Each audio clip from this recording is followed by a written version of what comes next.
Hey, and welcome to the divisional fucking round of the NFL playoffs. What is going on, everybody? Good morning. Chris, Mike, Tom, and Fake Ray has returned, a.k.a. Troy. Troy, welcome back. Claim his throne.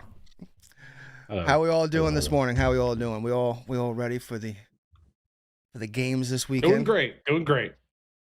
Put it down at Chili's last night, so the belly's hurting. But we'll deal with that later. Yeah, what'd you have? What was on the menu? I had the triple dipper, the triple decker, the mozzarella sticks, national hot chicken tenders, a full rack of ribs, What the white fuck? cheddar mac and cheese.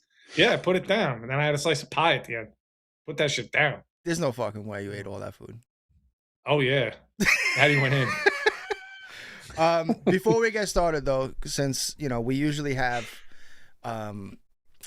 everyone last week had a foot in the race except for me and Chris, and Ray's not here because he didn't want to cry on stream, but someone is here. Yeah. His name is Tom. Oh, and God damn it! So Tom, it has been a great season.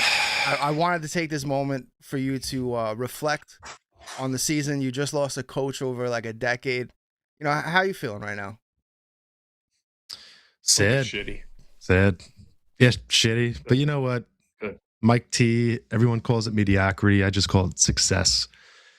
Let the man go on his own terms. He's off doing his family man stuff, enjoying life. He's officially retired. No one's getting him. No one's going to enjoy the greatness I was able to experience over the last 19 years. I don't know. I feel like it's going to be a rebuild mode right now. What I saw in the playoffs, that team was not going to the Super Bowl. Like, I don't think the Texans are going past this next round. So Steelers, I don't know. They look so worn down. Rodgers is washed. He's not coming back. It's sad. It's going to be interesting going forward. We're getting new coaches. It's going to be new players. Who knows? Moving up in the draft, being aggressive. I'm hoping. Yeah, it's I don't know. I just feel lucky to even have like a 10-7 season. So, yeah.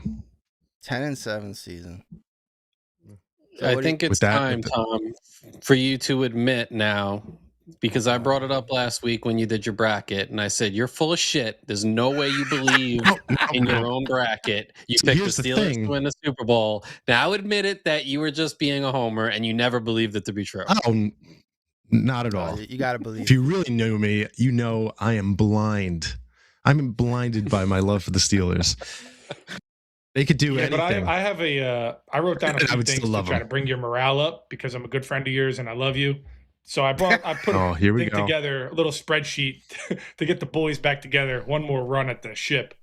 So as we all know, Nathaniel Hackett has a great relationship with Aaron Rodgers. I think you bring him in for head coach to get the receiver core going. Got here Randall Cobb, Alan Lazard, Bubba Franks. Bring those boys in. And just one more shot at the Super Bowl. What do you think? Listen, I'm open to all advice, unless you're wearing green. Oh wow! Okay, all right. Yeah, and Joe wants to talk about culture in the chat. I see, and that's exactly why I will stay away from Chris's advice because the culture is curdled. It is disgusting over there. Laid a great foundation for culture. When you think great culture and outstanding people, you think Ben Roethlisberger. Listen, if you're doing it off the field, you better be doing it on the field, and he did. So there's that. What exactly was he doing off the field? I'm just curious. I'd like to move on now. No.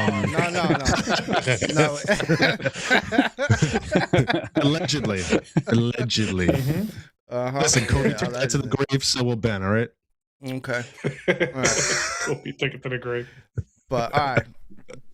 We're going to change up the format a little bit from what we've been doing. We're going to try to be a professional news crew today. We're going to do our best. Yes, I know. It's except for Mike. Mike's the only fucking one. So up first, you know what? It's also the first game of today. Was it 4:30 start? I think the game starts today, 4:30. right? 4:30.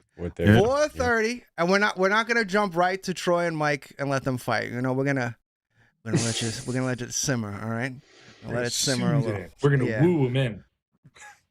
So, let's bring up the injury report real quick because it's not looking good for Buffalo. I'm just gonna put this full screen. Yeah, it's the Buffalo playoff way. It's it ain't looking great. It ain't looking great. I mean, even Josh Allen's up there at the top, and then the Broncos are pretty much as healthy as you could possibly be this time of year. So, yeah. What type of AI did you use to create that injury report that Dre Greenlaw and Lucas, however you say Krull, is listed twice in a row? And how did you not notice that? Look, it needed, it had to just, it had to fill, his feet hurt. Yeah, it had to fill slots. It had to fill the slots just so it didn't look as bad. I think the Broncos need to be investigated. They're cloning their players. But it's like insane. DeMar Hamlin was cloned. DeMar Hamlin was cloned. Not his heart. So nobody wants that. Let's. AI needs to get it together. I agree, Troy. I agree. But so that's gonna bring up my my first question here. I don't even know if I have these layouts anymore. You know what? I don't even care. You know, we're gonna bring do it live. We're gonna bring up the old layout. There we go. Yeah, we're doing it live. Oh, all right. Okay. All right, Chris. All right. Yeah. No, we got a 30-minute monologue here. Yeah. I expect on the best. So, sir, will the Bills be able to establish the run on the Broncos?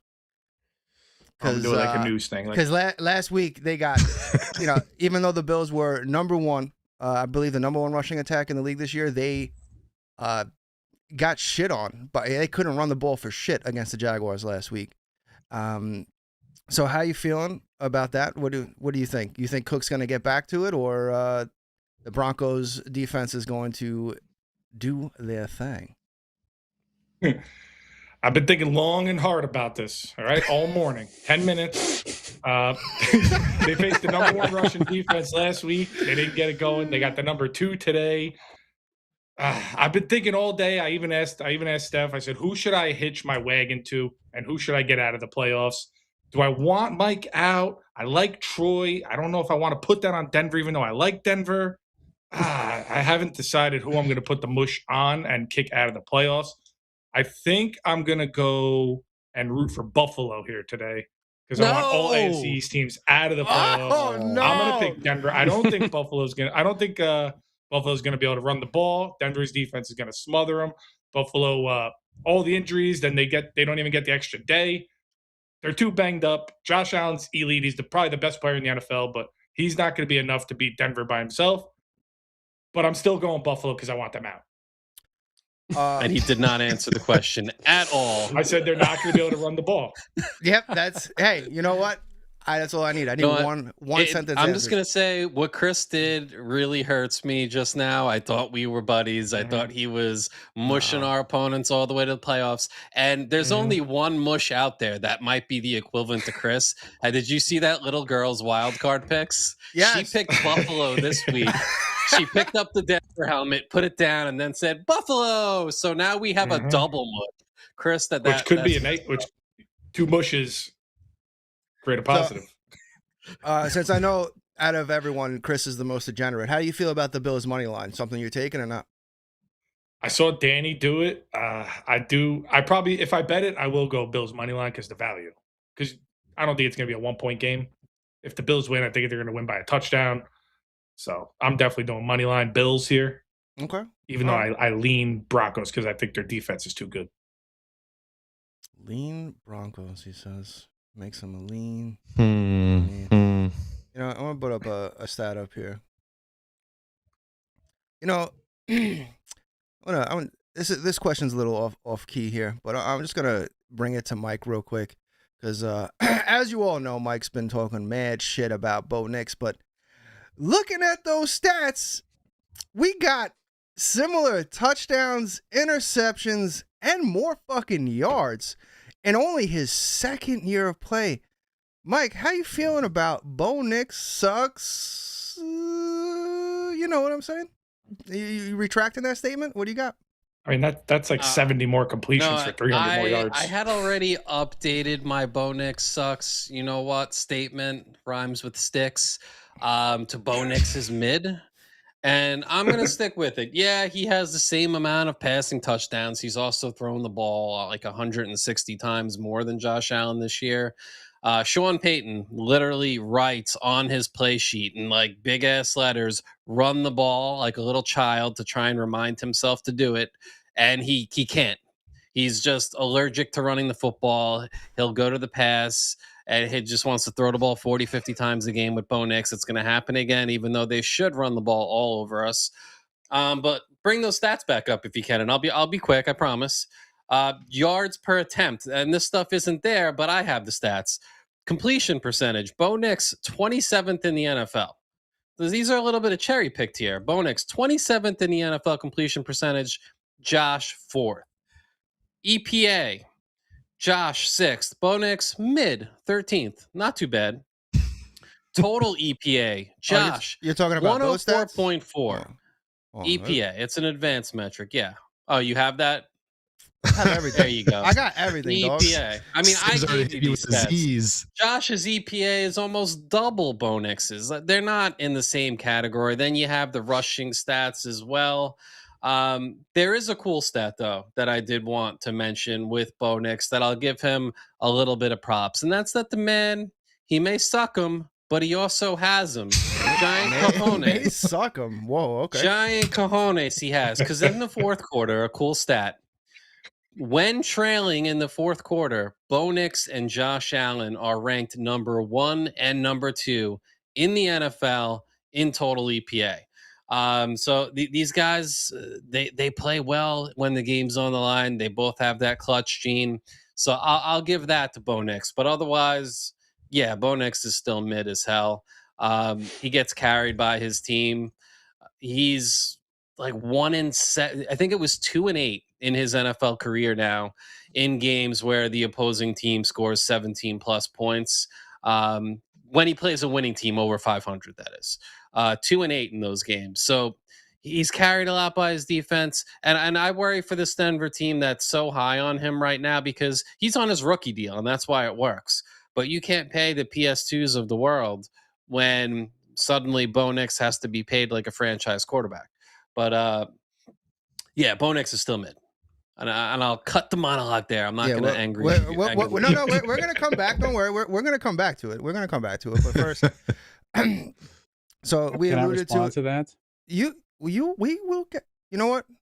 You absolutely can. To that specific question, not the game itself. I was going to come. I was going to. If you wait, I will give you a Bo Nix question. Okay. Don't worry. All right. Okay, go ahead. Believe in me. It's a very rigid format. Yeah, it's very rigid. Very rigid. The rules. Town hall. Mike was talking, and we got a bunch of Z's in the chat. You know, you hate to see that. But we alluded to already sleeping. Yeah, we alluded to it earlier with the massive injury report. So, you know, I want to kind of throw a 2-part question here at you, Tom. So, obviously, you know, Sean Payton's script is, you know, pretty huge and probably one of the best to do it in the NFL, especially after a bye week. And the Bills just, I mean, they're out Poyer, bunch of other guys. The list is absurd. If I can pull that back up one more time, I'll pull it up in a second. But Mike's alluded to it a couple of times, the whole rest versus rust, you know, and the Bills, while they survived last week, I mean, that was a physical ass game, and the Jaguars were taking cheap shots at Josh Allen pretty much anytime they can even touch him, and went to the 10th a few times, came back, but now they lost 2 more wide receivers. Was it Davis and Shavers? Mike, is that correct? Yes, torn ACLs, both of them, same game. Yeah, so yeah, I mean, that's insane. You're playing. You know, we're back to is it Hero Ball again? So you know, take it away. Do you think that's going to change the game? And do you think because the Broncos are pretty much at full strength, that's going to play a big part in the game, especially since it's home? And what do you got? Take it away. Yeah, big time. I mean, I think Sean Payton is 4-0 coming off the bye, going into the playoffs. That's huge. Great coach. There's going to be some elements here too. So I think that's going to work to the advantage of the Bills because they have the run game, but the Broncos are the number 2 ranked rush defense in the NFL. I just don't think it's going to be enough though, because the Broncos are just going to have Surtain follow around Shakir because he's probably going to be the short route guy for the high winds. And that Bills team is just too banged up. Yeah, I'm usually against like resting players, but when it's like so skewed like this, where one team is so rested and ready and they have great leadership, and one team is just so beat up, just went through a war, barely survived that game, and they're missing even more key pieces. I can't take the Bills here. I really do if I'm picking with my heart, but you can't take the Bills here. It's going to be the Broncos. Bo Nix will do enough to keep his team ahead. What was it? 1.5, right? Yeah, I still think the Broncos win by at least 3. And anytime touchdown? What do you got? You got anything at any time? Oh, anytime. I feel like Josh Allen is safe because he's going to have to do so much by himself that if they get near the goal line, he's not going to be able to pass to anybody. Because I think Kincaid, but he has a knee, right? I didn't even look at the list here, but I know he has a knee. Don't let that fool you. He's been limited all week. Yeah, he was managing limited. it. I know, but still, I feel like Josh Allen, if he's down by the goal line, they're not going to trust anybody but him to just carry it in, do some kind of bootleg, get him out in the space, and let him make a decision. He'll probably just get a touchdown easily. Yes. All right, Troy. I told you I'd come back to you. All right. This is it. This is it. Okay. All right. So now last year. Yeah. Mike told me this question was bad, but you know what? I loved it, and I'm going with it. So last year, yeah, the Broncos season came to an end, just like in the same thing, and they got beat down 31-7. Sure, now, being the 1 seed and only a 1.5 point favorite at home tells his own story. So, what do you think? Is this going to be the year where Bo Nix takes that next step? That's not the question I said was bad. You said all 4 questions were bad. That's one of the questions. So you can't subtract shit. Yep. Thank you, Chris. Thank you for the confirmation. Down, yeah. Stand down. Taken to the court and approved. So what do you think? Take it away. Well, first, I'm gonna answer this question by responding to the previous question that Mike talked about. Sure. Is Bo Nix sucks or is mid, for example. You know what? I want to, since we're comparing quarterbacks, let's compare apples to apples. Actually, let's compare Bo Nix stats in his second year versus Josh Allen's second year stats. So Josh Allen, his second year stats: 58.8 completion percentage, 17 touchdowns, 9 interceptions, and a passer rating of 85 with 9 rushing touchdowns.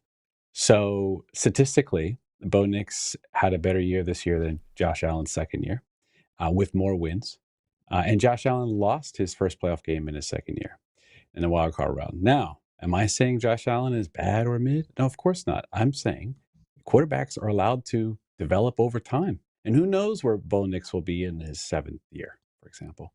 Who knows, right? I don't really know. But I can tell you this, second-year quarterback, number 1 seed, he's won way more games than he's lost in his career, and he has better stats in his second year than Josh Allen, who I think is one of, if not the best quarterback in football, between him and Mahomes to me. So, I feel good about that. Do I think Bo Nix is as good as Josh Allen? No, of course not. But do I think he's doing really well for a second year? Yes. So that's my response to the Bo Nix sucks thing. I don't think he sucks. I think he's doing a really good job for where he's at in his career. So, and at the end of the day, winning is what matters, and he's very clutch, like Mike said. So without him, they would definitely not be the first seed. Without these comebacks that they had. So yeah. So that's that. The question is about how do I feel about the Broncos only being 1.5 point favorites, right? That's the question. Yeah, and is Bo Nix gonna turn it around? Redemption game, so to speak. I don't think, honestly, last year's game, I don't put too much stock in it. The Broncos were super lucky to even be in the playoffs last year. Not lucky, they earned it, of course, but that was like, they hadn't made the playoffs in almost 10 years. So for us, getting into the playoffs was kind of like as good as we could have asked for. That was like awesome last year. But now we have obviously different expectations. If they lose, of course I'll be disappointed. Would I be shocked? No, because I think it's a very difficult game for both teams, to be honest with you. But my take on it is this, guys. The Broncos, let's be honest, according to Mike, the Broncos should get blown out this game. You know why? Because the Bo Nix apparently sucks or is mid. Josh Allen's like the best quarterback, which I agree. He's one of the best quarterbacks. And also, according to Mike, the Broncos defense is overrated. So if you have an overrated defense, if you have a quarterback who isn't good, and yes, I watch all the episodes, Mike. So got him. Oh, I think we lost him. Even be favored in this game. Nope. There we go. Okay. Oh, sorry. So because of that, there's no way that the Broncos should even be favored in this game, let alone, So I'm looking at it as this, guys, and in all seriousness, from my perspective, I think it's going to be a close game, but I do honestly feel like I'm more nervous. This is going to sound weird, but if they were playing the Chargers right now, I'd be more nervous than I am against the Broncos. Yeah, and that's because the Broncos historically struggle against the Chargers. So it's just one of those familiarity. That's absolutely ridiculous what you just said. And now we bring it to our let them above Mike's head and put it in the red. Yeah, let them fight segment. Here we go. Yeah. So what I'm saying is, guys, I mean, do I think they can win and overcome this gap? I mean, 1.5 point favorites. They were 1.5 point underdogs a few days ago, actually, at home. And so I think that's the first time that's ever happened, except there was one time where there's like a backup quarterback playing. So it's disrespectful, but it doesn't surprise me. People don't believe in Bo Nix, and that's fine. He's gonna have you're a point favorite. Yeah, I mean, they're the 1 seed at home. Love it. Should be 3 point favorite. Should be 3 point favorite in my opinion. Well, I'm going to address some of what Troy said now because he said a lot there. First, I never said that this Broncos defense was mid. They are clearly one of the top defenses in the NFL. What I did say is I do believe the Bills can run on them more than they were able to run on Jacksonville. That I stand by for sure. And while a lot of Bills fans, I will say it, a lot of Bills fans are saying there's no reason we shouldn't beat them 31-7 again. I'm not in that camp because while the Broncos do have a lot of the same personnel on both sides of the ball, especially on defense, they did upgrade their linebacker room and their safeties. I always suck at saying this guy's name, but Ufunga, he's a monster. He comes down, he hits hard. He's a beast. The one place I do think we can attack this defense, other than in the run game, because this Broncos team, their EPA is off the charts all over against every personnel except 11 personnel with an extra offensive lineman. 2 tight ends, 2 running backs, meaning a fullback to block in. So your typical I formation, 2 tight ends, a fullback in, and against 13 personnel, which the Bills have. Even some of the Broncos corners were saying it. The best young blocking tight end they've ever seen, which is Jackson Hawes. Plus we got Dawson Knox and Kincaid.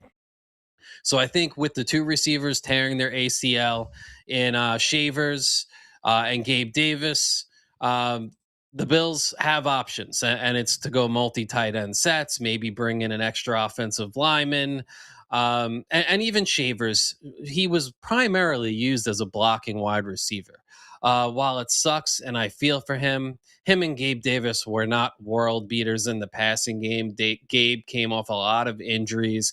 He clearly wasn't the same player. He wasn't running or moving around well. So the guys that we're bringing in aren't really any worse than the guys we had. And I do feel like this Bills offense is a little bit of a matchup conundrum for the Broncos because the Broncos, what's their strength? They get after the quarterback. They play the run well, but they have PS2 in the secondary that can lock down half the field and take away your number 1 receiver. But if you're a Broncos fan, you're thinking, well, what are we doing with PS2? Are we really going to have him in the slot on Shakir as he catches bubble screens and 5-yard routes? Shakir has been a yak guy. He's not beating people down the field with speed or anything. That's not what's been happening. So I think what the Bills do well matches what how the Broncos play pretty darn well. And that's on both sides of the ball. Because Bo Nix, I joke around about him sucking dicks a lot, but he has also struggled in completion percentage plenty. When he plays against man coverage, 53.5 is his completion percentage, so under 54%.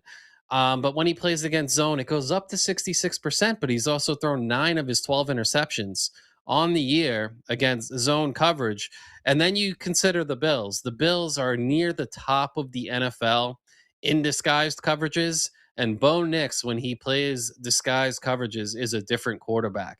He's 2 interceptions, actually 2 touchdowns and 5 interceptions on the year against disguised coverages. So I'm talking, you showing man, you fade out into zone, you show 1 high, you rotate your safeties into 2 high looks. Bo Nix has really struggled against this. And the Bills, in my opinion, are the best in the league at doing that. Even on a short week, I think they're going to be planning to do that even more than usual against Bo Nix, because I don't think we want to play man coverage. That's not the world we want to live in, because underrated attribute about Bo Nix, as much as I shit on him all the time, is his legs. The dude can scramble, and I think he's at his best when he scrambles more often. I think if I was Sean Payton, I'd tell him, hey, do it more. But I think this is a good matchup for the Bills. Okay. I think my prediction is they've been saving Bo Nix's legs for the playoffs. That's honestly what I believe, because they know he can run very well. I think, I have no idea if this is true, guys, but this is my take on it. I really believe that this whole year, for the most part, Sean Payton was trying to teach Bo Nix how to be a quarterback. Like, you don't run, you learn how to throw the ball in the pocket, right? Like, and I could see game after game after game, he was avoiding running when he easily could have. But the last game they played, when they were like, okay, we really, really have to win this game to get the number 1 seed, he ran all over the place. So I could see that, okay, they're probably going to unleash his legs a little bit. That's my prediction on that. Yeah. Yeah, and another thing that matches up well for the Bills in this game is the Bills' biggest weakness defensively is their run defense. The Broncos don't want to run the ball. Sean Payton, like I said earlier, he has a big, bold letters on his play sheet like he's a child because he can't control himself. He just wants to throw the ball every play. And the Bills, they can't run the ball. He tries to remind himself, we got to stick with the run, got to stick with it. He's gonna abandon it. Also, with the Broncos, I think they're making a mistake in their personnel when they're running the ball. They're not using multi-tight end sets enough. They're not playing extra OL enough. They're using the wrong running back, RJ Harvey. He's talented. I think he's going to have a bright future. Right now, he sucks. He's not showing patience, letting holes develop. He's just running right into people. McLaughlin, every statistic I've looked at, he's outperforming RJ Harvey, but they don't want to give him the ball. They just want to run RJ Harvey. RJ Harvey in his last couple of games, let me see if I have the stat up here somewhere. Let's see. The last 2 games, and this is against Chiefs and Chargers backups, mind you. He ran the ball 29 times for 71 yards, which is just 2.4 yards per carry. So sounds like James you're Cook expecting. Last game. I mean, he was against the number 1 run D, but at the same time, he averaged, I think, under 2 yards per carry in Week 18. And this is a game where they were going for the 1 seed, so it meant something to the Broncos. So you factor in that they're not going to run the ball, and the Bills' pass defense is ranked near the top of the league. So they're going to be going right into where the Bills want them to be. So unless Sean Payton can put on his big boy pants and break tendencies and actually commit to running the ball, because the Jaguars, I'm going to admit it, they bailed us out last week. They were breaking runs at large yardages per pop, and they just abandoned the run. I'm sorry, Mike. Shut up, Wander. Wander, that is a fuck. I haven't even talked that long this time. But yeah, God. I mean, the Jaguars bailed us out. They could have run the ball all day. They just didn't want to do it, and I expect the same to happen today in Denver. All right, my last note, and then I'll shut up. No, take it away. This is your guys' Mike, game, actually. man. I actually agree with you 100%, Mike, about Jaleel McLaughlin. I believe you will see a lot more of Jaleel. I think Yeah, I think it's his time.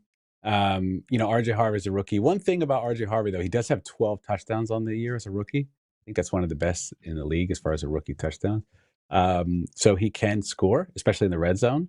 But, McLaughlin is performing much better in between not in the red zone. So I definitely think you're going to see more of that. Now, will he abandon the run?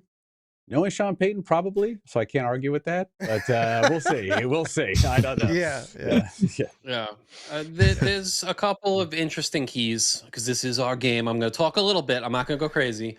That I want to talk about. Like one, Sean Payton in the playoffs, ripping out the trick plays. He's got the bye week. The Bills on a short week. Every time the Broncos line up the punt, I'm going to be yelling at the screen, like, play punt. It's going to be a fake. Like, I am worried about the fake plays, having wide receivers throwing passes. Like Mims is going to have a touchdown pass or something crazy. So Sean Payton trick plays, I do think the Bills have to be on high alert for that. He's probably in his trick plays like he's in Bounty Gate. What else? There's so many about that. Mike, let me respond to that one real quick because I actually agree with you, but I want to give a quote from Sean Payton from a couple days ago, which maybe you guys don't know. He was talking about his play calling and kind of being introspective about it. Since the bye, he had said, I kind of had a chance to take a look at myself and figure it out. And this is his quote. I'm going to butcher it, but it's something like this. He said, when you get older, sometimes you tend to avoid driving at night in the rain. And he said, I got to avoid doing that. And I think what he means is he's going to just go nuts. And really what he's saying is he's just going to let it loose. So, yeah, I thought it was an interesting quote, but yeah. That is an interesting quote. Man, I'm already getting old, I guess, because I'm at that point where I hate driving at night in the rain. There you go. But a couple of more things, and I'll let you guys move on from me. Bo Nix has the 5th most batted passes in the NFL. He likes to throw it short over the middle. The Bills have a rookie named Deion Walker. He's 6'7" with a crazy wingspan. We have a defensive end named Greg Rousseau. He's 6'7". I'm noticing you doing something, AJ, by the way. I'm starting to be offended. You're doing this full screen graphic. Like you don't want to see my face when I talk. Every single time. You got me. I've caught on to you. Also, I'm going to give the Broncos some props. There are some pathways that I see for the Broncos to win the game. And one is to hit Josh Allen early and often, play some man coverage, and just be sound in how they play their man coverages, because the Broncos lead the NFL in sacks by a wide margin. They have 68 sacks on the year. The next nearest, I think, is 57. And then even after that, there's another big drop-off. So Josh Allen can't be taking bad sacks. So that's concern one. Josh Allen has to play like playoff Josh. The combination of Superman and Clark Kent that he was last week. Be efficient, get rid of the ball on time quickly, and be willing to take what's open underneath, because there are guys open underneath. Even against this Broncos defense, they are susceptible to the quick passing game. Speaking of bad sacks, hold on. I want to talk about good sacks, because I know Haley Steinfeld's probably been taking some good sacks from Michael B. Jordan. Wow. I'm surprised none of you brought up the Haley around with the Broncos jacket or whatever for the Super Bowl and whatever it was. Remember, I haven't had a chance to fucking talk yet, Mike, so. Oh, okay. I'll just say another key. You said you're surprised. I mean, I haven't gone another yet. Key. Even though the Broncos, I'll give Bo Nix credit, has had some fourth quarter comebacks and clutch traits to him, I think if the Bills get ahead by 2 scores early, I think it's very difficult to imagine the Broncos coming back in this football game. But if it goes the other way, the Broncos are up 17 at half, I'm still quietly confident in the Bills' ability to come back. Both of these teams have been second half teams, none more so than the Buffalo Bills. Their point differential in the second half of games is ridiculous. It's plus 127 in the second half. So don't count the Bills out if they're behind at any point in this game. But the Broncos, I can't, if they have to just drop back and pass it, Bo Nix against these disguised coverages, I think could give us some. For the Bills, Josh Allen, avoid bad sacks. And as the Bills as a team, we can't turn the ball over. Whenever we turn the ball over twice in any game, we lose. It's at this point undeniable statistically for this Bills football team. We have to play clean football because we're not a talented enough team outside of Josh Allen to overcome those types of mistakes.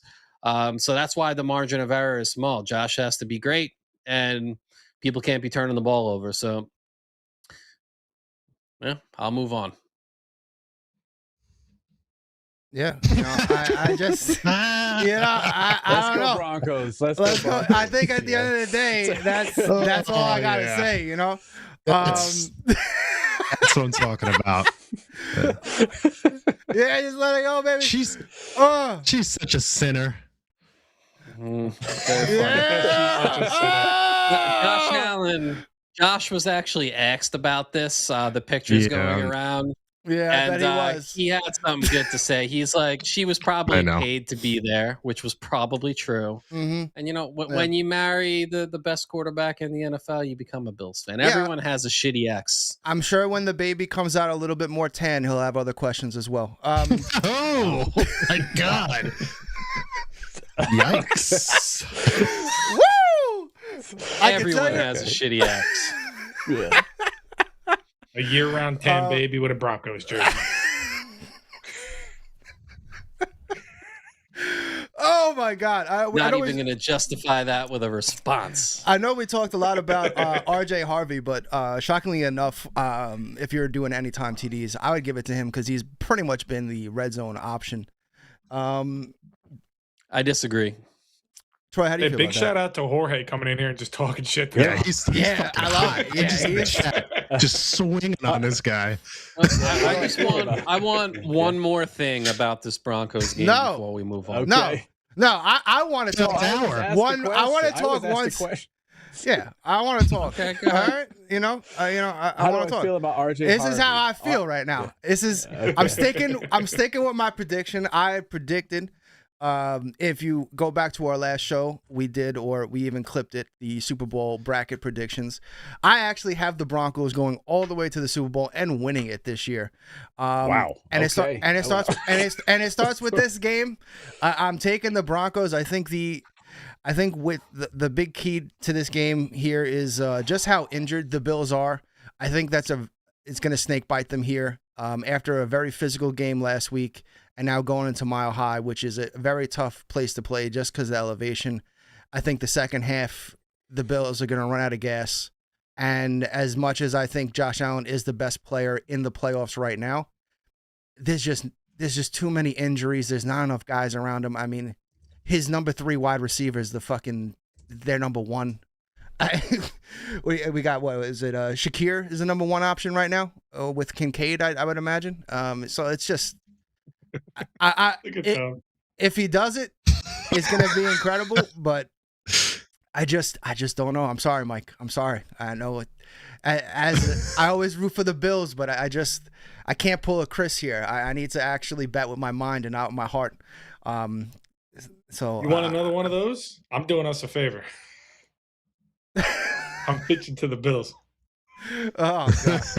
Mush. So yeah. Hell yeah, Broncos. This is it. Broncos. There it is. I'm sorry. And there's a guy who all Bills fans, by the way, should be extremely thankful for the Broncos. You know why? When Josh Allen was in the draft, right? Thank you, Elway. I know. John Elway. Actually, it's not Elway. Elway went on Shannon Sharp's podcast a couple weeks ago and admitted this for the first time, that he really wanted to draft Josh Allen. But it was blocked by Joe Ellis, who I think was a GM or something at the time. Really? And John Elway said that's like his biggest regret. I mean, basically, yeah. If it wasn't for Joe Ellis' dumbass, Josh Allen would be a Bronco, lifetime Bronco, probably. Well, before we move on, I do want to talk about this one thing, and I want to pass it to you first, Troy, and then Mike, you can. Well, actually, we could all jump in on this. How do you feel about this? Because It's the one thing we didn't talk about is this clip here. Can't hear it. Well, he's licking his lips. Yeah. Looks like AI. I can't hear it. No audio. I mean, I know what the clip is, though. I think we're going to squash the Bills. The Bills suck. You're trying to say he should be running downhill?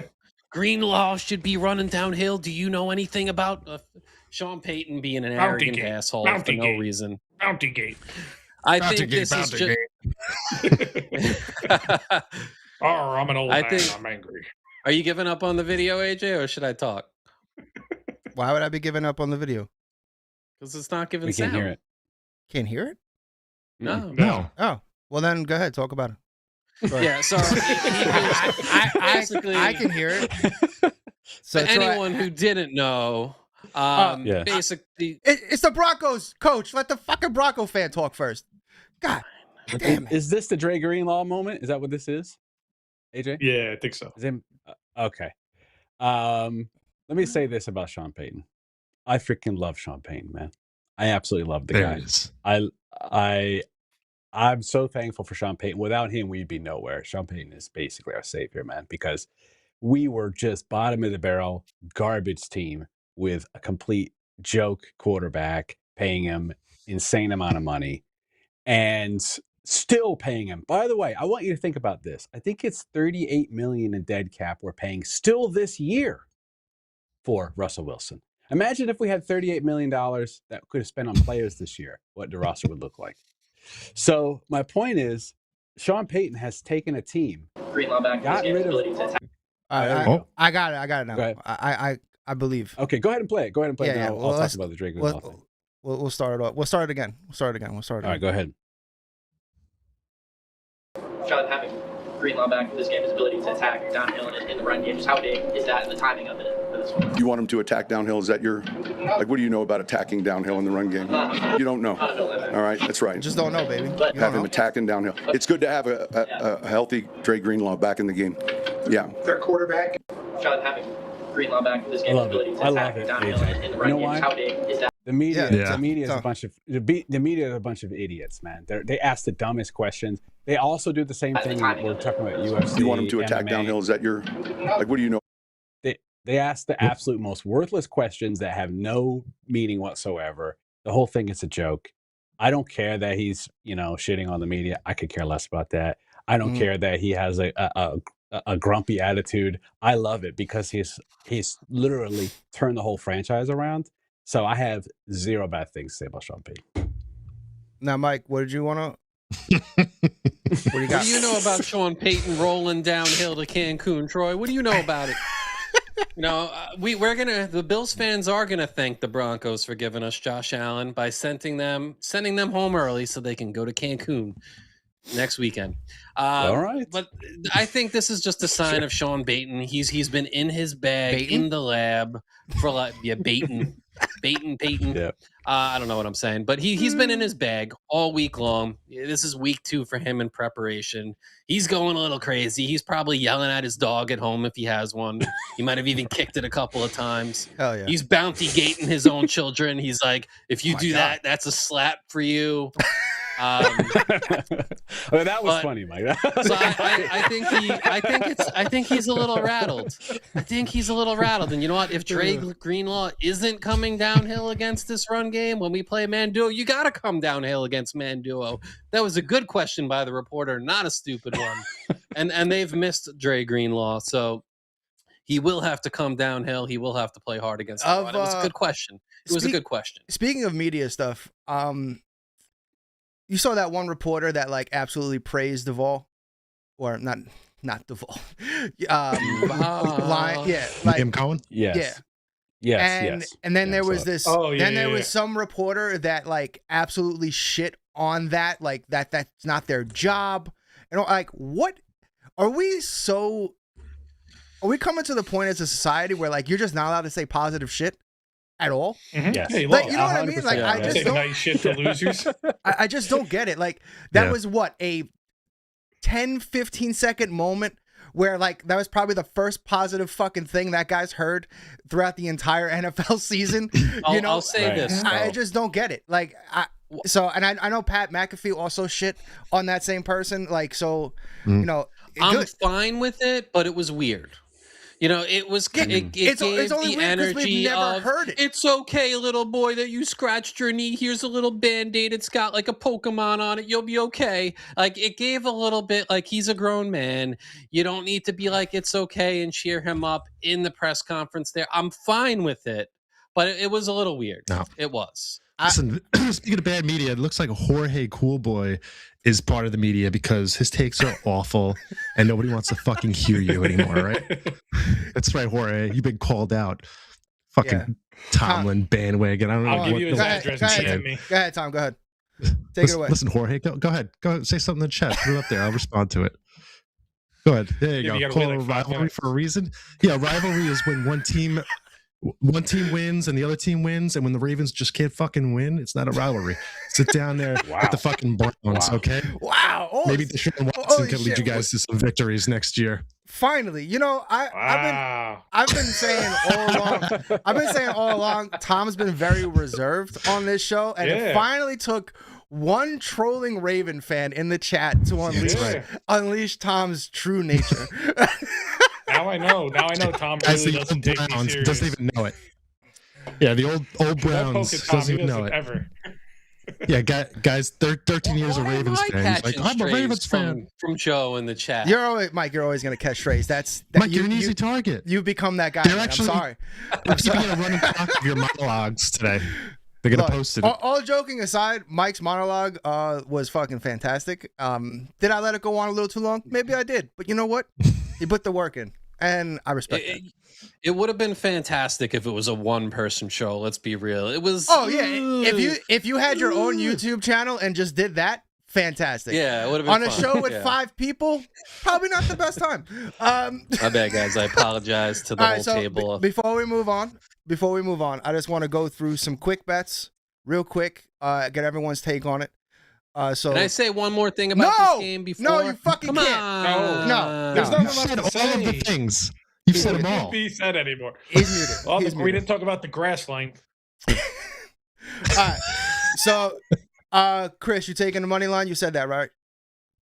Yeah. Bills money line. Tom, Bills money line. You got to get them out. No. I'm taking Bills. No, I'm asking you. Would you take the Bills money line here as a bet? No. Troy? I got Denver 1.5. Yeah. All right, Mike, you can talk again. I unmuted you. All right. Would you take the Bills money line? Yeah, I'm taking the Bills money line, obviously, on that. But what I was gonna say, don't mute me. No. I'll be quick. So the rest versus rust topic. I'm gonna put on full screen. We touched on this 45 minutes ago.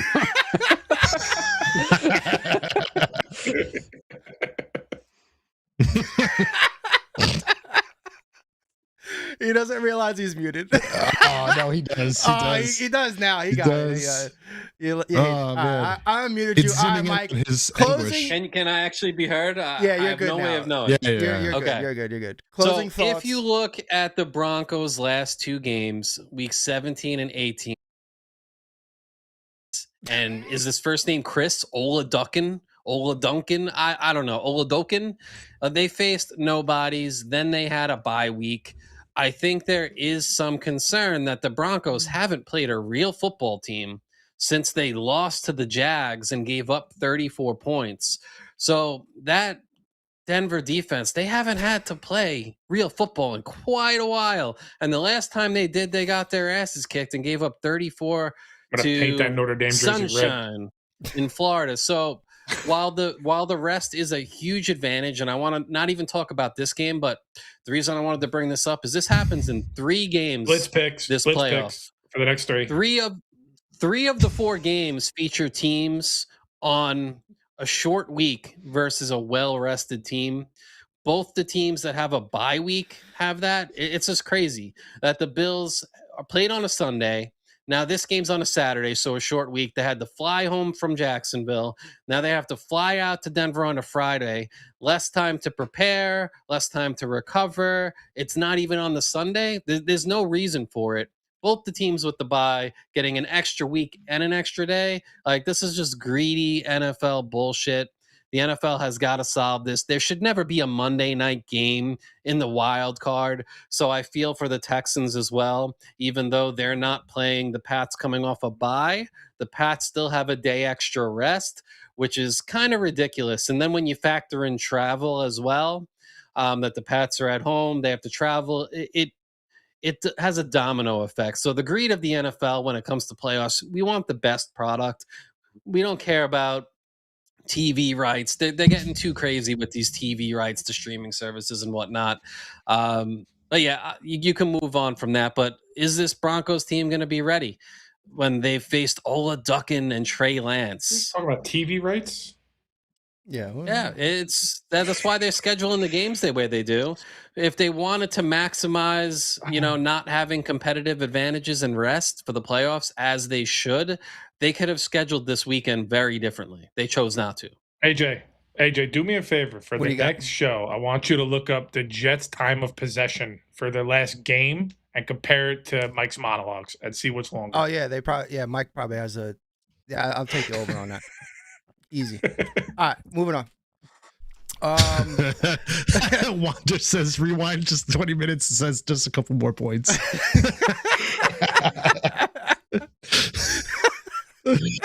Yes. Man. All right. Yes. Chris, I'm coming right to you. All right. Hold on. All right. So up next, we got San Fran heading into Seattle, -7. So, what San Fran's been doing is pretty crazy with all the injuries they have. But again, very similar to the Bills. Is this kind of where it ends? Because I don't even know. Mike took me out of my fucking. I was out of my zone. I'm out of my zone. What I think hurts a lot is I think San Fran was hoping Fred Warner was going to be back because, as we know, I'll save it for Tom, but the receiver that does things likes to play in the slot, gets over the middle, and if you got Warner back, he kind of limits that. I think Salah's going to have a really good game plan. I think JSN's going to have a ton of catches. I think he's going to try to limit the yards. And I think he's going to get at Darnold. I don't think the Niners run here ends here. I think they're going to keep moving on. I got them in the Super Bowl against the Texans. And Salah's a great defensive coach. Darnold turns the ball over a lot. I think he's going to create some turnovers, and they definitely need that to happen. Get the ball to McCaffrey, and let's cook. Let's get the Niners to the Super Bowl, like I said, and let's get me some money. Yeah, but the one thing though is like you're asking now like a backup. What the hell's the backup tight end? Jake Tongs. I don't even know if I'm saying that right. No Kittle, no Brown, no Warner. Our old boy Leonard Williams is a stud on the line. Is he going to be able to block? Is this backup going to be able to block him? And then you got, like you said, their main linebacker's out. So who's the next guy up? With Eric Kendricks, and now he's been out since week 6. He's been out. We're bringing him back, right? And again, I don't want to jump on Tom with JSN because I saved JSN just for Tom. Yeah. But now you're asking what Eric Kendricks to cover JSN, who's got 1,800 yards over the middle. It's gonna be tough. I think you're gonna have to. Mm-hmm. I think you're gonna have to allow him to get his yards, but just limit the big plays here. Just try to drag the game out a little bit, keep it close. Hope Purdy can make a play. Hope McCaffrey can do something big. I think you get is Pearsall back, so that helps. But yeah, like you said, it's not going to be easy. You're playing Darnold's having an MVP year, but Salah's a great defensive coach, lobbying for a head coaching position. He's gonna do the best game plan possible to limit this team, force Darnold into some turnovers, and then you can start picking up steam, start getting the ball to the guys you need on offense, taking the clock off, keeping Seattle's offense on the sidelines, which you need to do, and keep it low scoring and try to drag it out. Yeah, speaking of Darnold real quick, do you think that's going to really affect him? Because they're talking about an oblique, and now an oblique injury, that could be really bad. Now, and they've already had 14 interceptions, so it's not like he's immune to turnovers here. No, I know, but does he even really, if he gets hit once, is he out of the game? Because they've already had the backup quarterback taking reps with the first teamers, which solidifies that the injury is a lot worse than they might be leading on. And but again, I mean, 49er fans aren't going to give a shit. They've been playing with injuries all season long. And, it's the whole next man up. I think but Niners are going to face a lot of third and shorts, I think, and they're going to have to win those third and shorts if they're going to win this game, because you're going to give up your yards to JSN. But if you can get to 3rd and 2, 3rd and 3, and get them to punt the ball on those and not let them convert to third downs, they have a really good chance here. Sam Darnold, would you take over 200 and 250 passing yards betting line? No? You take the under? Mm-hmm. Yeah, I agree, especially after their last matchup. That's a tough one. But I had one more thing I wanted to ask you. Oh, since you brought up Saleh real quick. Saleh, watch him become the Dolphins coach and beat the shit out of us twice a year. Right? I know. I think the Ravens makes a ton of sense for him because you give him 2 elite offensive weapons, but I don't even know if he's interviewed there, but I think he fits in perfectly with the Ravens. Didn't Mike McDaniel go to the Ravens like for an interview, or am I completely making that up? He did interview. Yeah. Oh, thank you, Joe. I carry so much dead weight. It was like that with the Kaiju flag football team too. I had to carry your ass all fucking day. Oh, hell yeah! Here we go. Yeah, I could be that guy too. I just don't be that guy because I got 4 other fucking jokesters with me. Your Himothy? Yes. All right, but now, so I'm just gonna go to Tom here. I want to change the order up because. So, all right, Thomas. Hold on. All right. So I know JSN operates almost exclusively out of the slot. The exact patch that Fred Warner usually erases, but that motherfucker is gone. So how you feeling about JSN, man? Is he gonna be a matchup fucking nightmare today? And is he gonna be honestly the deciding factor in this game? Listen, I told myself I wasn't going to do it, but this is, I don't know what day, Sunday slaughter. It's a Saturday night slaughter. I know. It's just I have to stick with the brand name, brand recognition. All 3 people that watch this need to know. JSN's going to be routing bitches up. No Warner. Brown is out too. The only way they could hope to contain JSN is to bracket him in the slot, which is like a nightmare. Give him single high looks with the linebacker inside, shade the safety outside, but it doesn't matter. I don't care if Darnold has no bleak. Anybody that goes in the game is just going to light this defense up, and then the Seahawks are going to get a lead and then going to run the ball. They have 2 capable backs. They're just going to run the ball, and this is going to get away from the 49ers. Their luck's going to run out. Last week, they played against a shitty team. Yeah, that's right, Ray, watching from the toilet, just like your team. Wow. I wasn't really surprised that the 49ers could walk on the starting lineup from the local Best Buy and win that game. So this game, though, you got Kittle's out. What are you going to CMC him to death? It's Juwan Jennings. This can only do so much. Yeah, JSN probably going to get 1,800 yards this game. Holy shit. Oh man, yeah. There it is. I do think, ironically, Chris. Speaking of all of our playoff brackets, Chris is the only one that's got teams on both sides right now. Because I think pretty much hate to see it, I think pretty much all of us took the Eagles beating the 49ers last week. So Chris is actually. I'm like Mark Sanchez in the playoffs, baby. Don't come to me for regular season stats, but I shine in the playoffs. Hell yeah. And shout out Jorge, man. This guy hates me. Yeah. Jorge, I loving the energy. Keep it coming. Jorge, you got freaking Derrick Henry. Where'd that get you? I do have a comment. I do have a comment. I saw Sean trying to throw some shit at me. Listen, Sean. Yeah. Look, you can't. But you know what? You got to be this tall to comment in this section. Okay. All right. Yep. Sorry, Sean. Surprised Sean has an internet connection to send that message. Sean, elite comment. Oh, you hate to see it. All right. I'm gonna save Mike for last because. Damn it. He did. Yeah, that's what he gets. That's what he. You should wear a ball gag, not a fucking scream mask. I love that I still left this graphic and it says Ray on the screen. It's hilarious. Just for the post specifically. Yeah. All right, so Troy, coming to you. So Vegas, given a massive 7-point favorite to Seattle. That typically that's like a blowout number when you get to the divisional games, but yet, according to ChatGPT, 76% of the public is still betting on the 49ers. Now, is this the public blinded by the reputation of San Fran, or is it really just it's getting sharp because of the injury report and the reality of Sam Darnold? What do you got?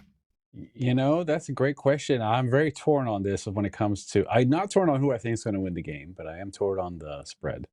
I definitely think. I think Seattle's going to win this game. Part of me doesn't think it will be close. Part of me does think they will cover. But at the same time, it's a playoff divisional game. You know, it's like, it's a tough. That's why betting is not easy, right? So, yeah. You know what? I'm going to say this. 7 points is a lot, obviously, in a play, and Kyle Shanahan is a great coach, and Brock Purdy, has been playing very well. But I got to say, here's my take: the public might be betting with their hearts on this one. I think people want to root for the 49ers. They have a name brand. People like Shanahan, people like McCaffrey, but at the end of the day, I think Seattle covers, and it could be a blowout. So that's my take on it. I actually have a strong opinion on this one, AJ. Okay, that's great. All right, good. Come on, it's good. Jesus. So the reason, last I checked this last night because I was looking into betting on this, 72% of the bets on DraftKings Sportsbook were on San Francisco +7. And to me, I'm looking at it, I'm like, this is crazy. I get it's the playoffs. Every team is good, so a 7-point spread is a lot.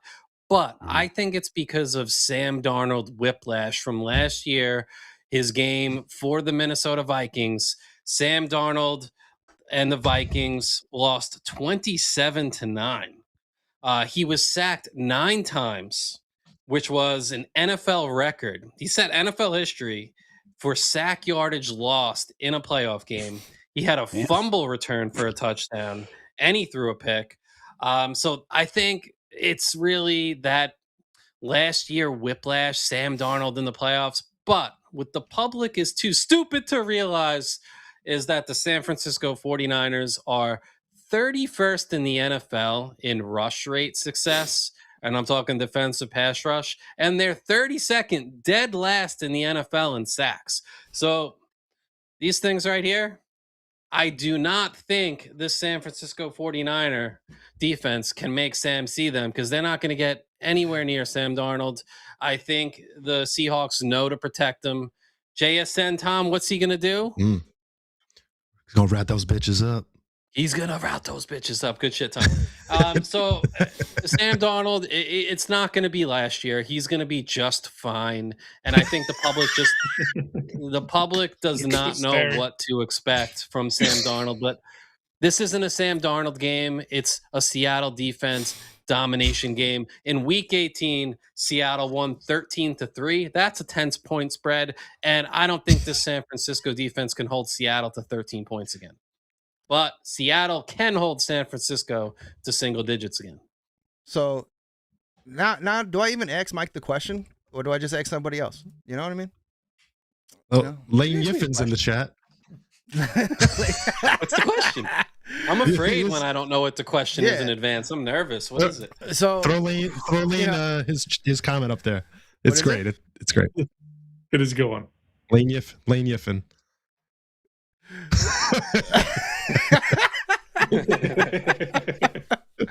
Oh, incredible.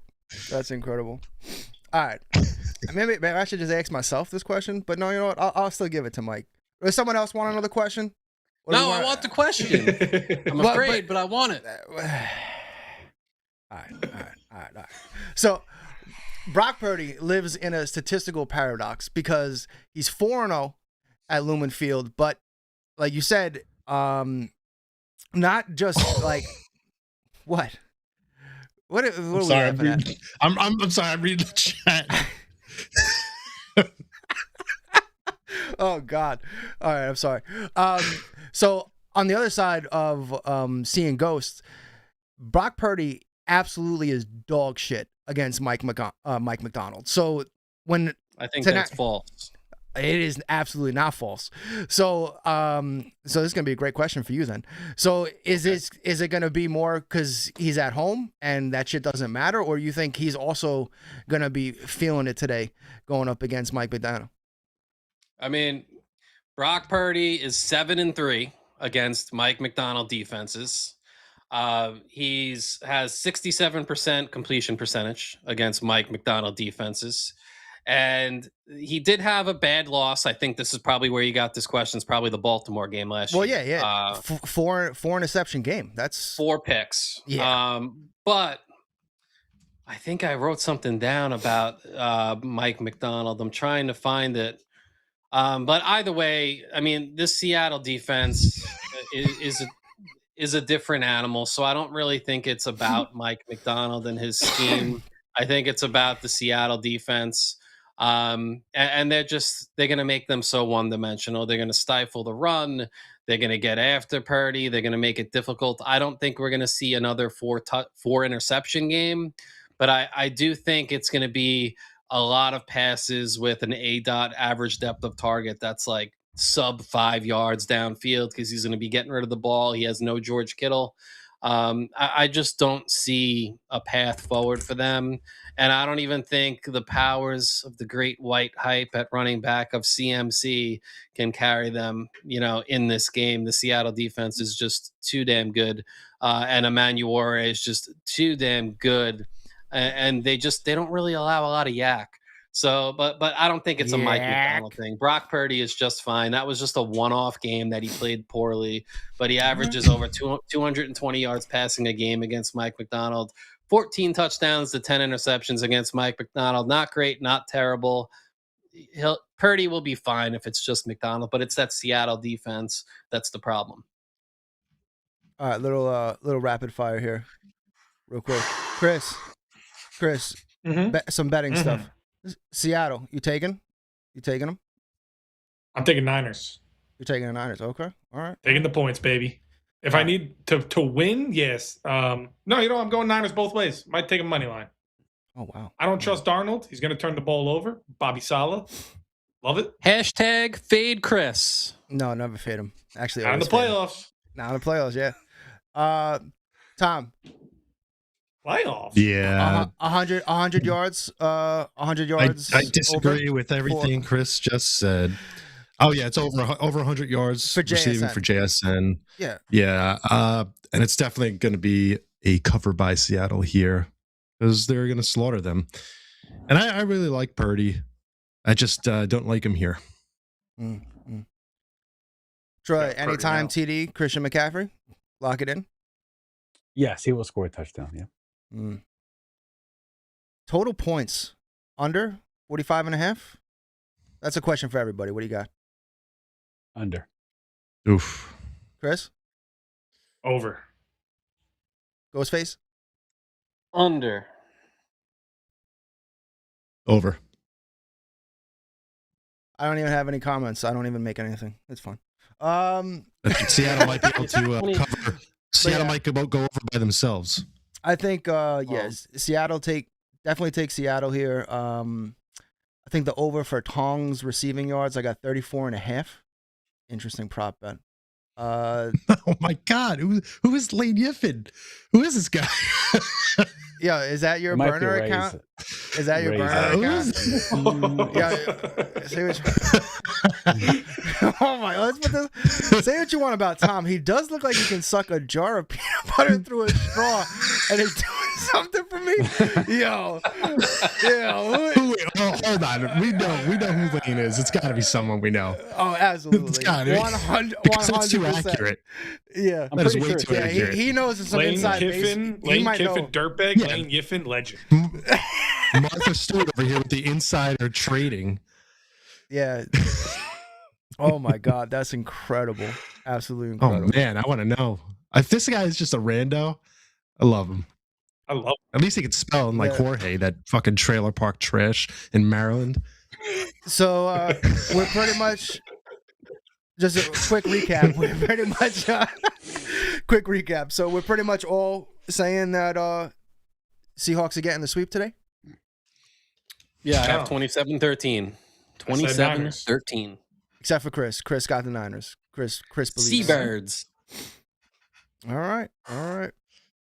That brings us to our next game, ladies and gentlemen. Now we're moving on to the Sunday. We got Houston traveling to these piece of shit Boston Cucks. I'm so excited for this game because now the Patriots actually get to play a real fucking team, maybe for the first time all year. Oh shit! And I'm so excited. It's the number one fucking defense basically, and the Texans are gonna have a chance here. But I don't want to get too into this. Starting off, actually, you know what I do? I'm so sick. You goddamn fake ass Boston bandwagon douchebags.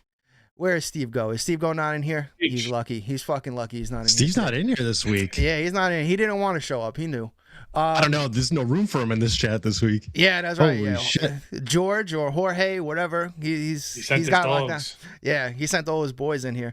But, as a Jet fan, obviously it pains me to see the Patriots back on top. But at the same time, I mean, goddamn, you would think that the fans tout them like as if they're the best team in the NFL, and there's really nothing to back that up. Their schedule was weak. They barely played anyone with a 500 record. It's just, man. Granted, the Jets played the same teams, and we can only win 3 games. So I'm not saying they don't deserve to be in the playoffs, but this is kind of a bad test for them because now you're in the divisional round and you're playing one of the best defenses or hottest defenses right now that absolutely make it a nightmare for the quarterback with only sending 4.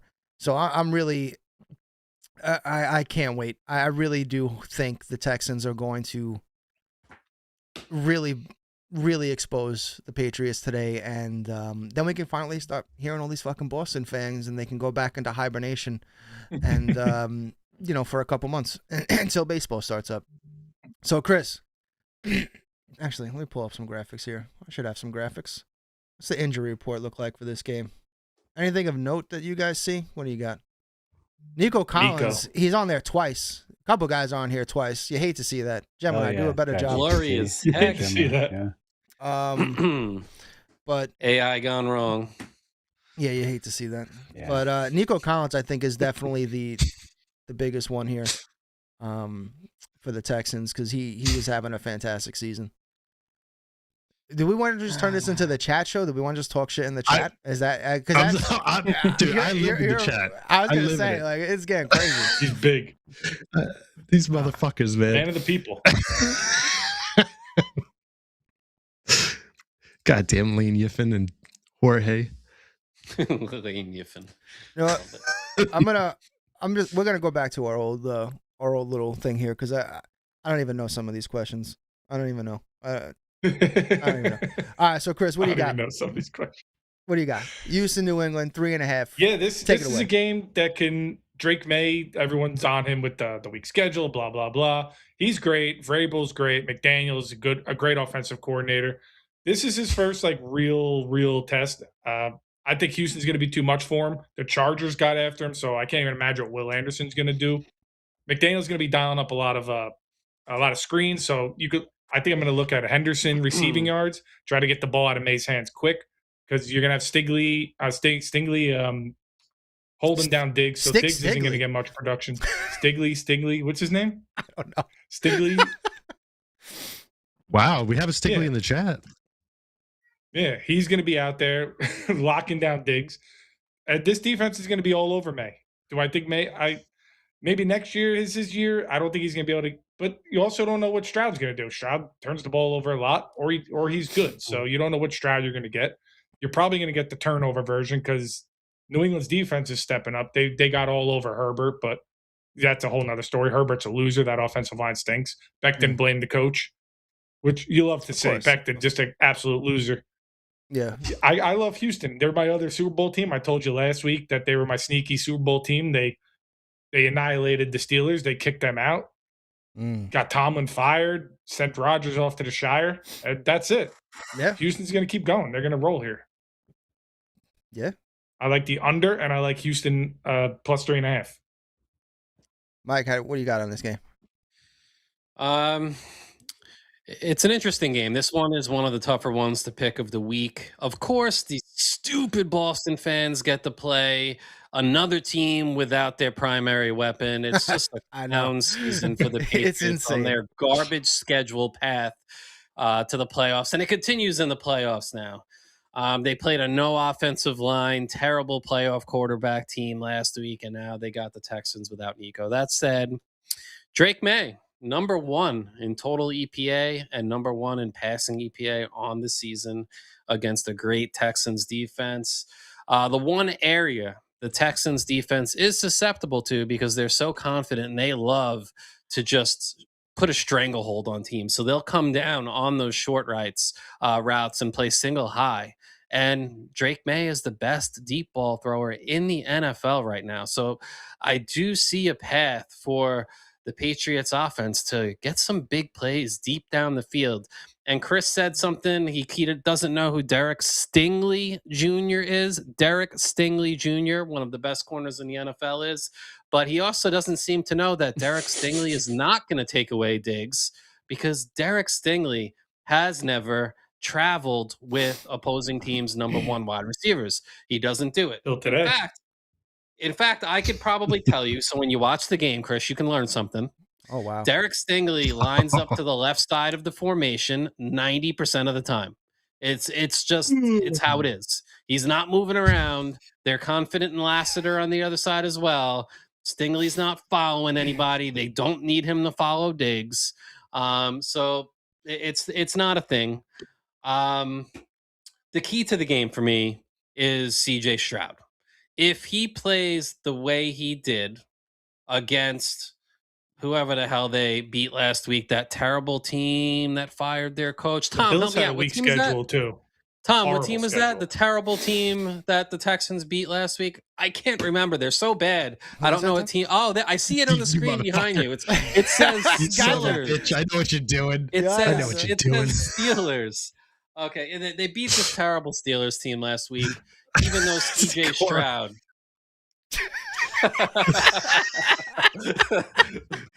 What is going on? The chat.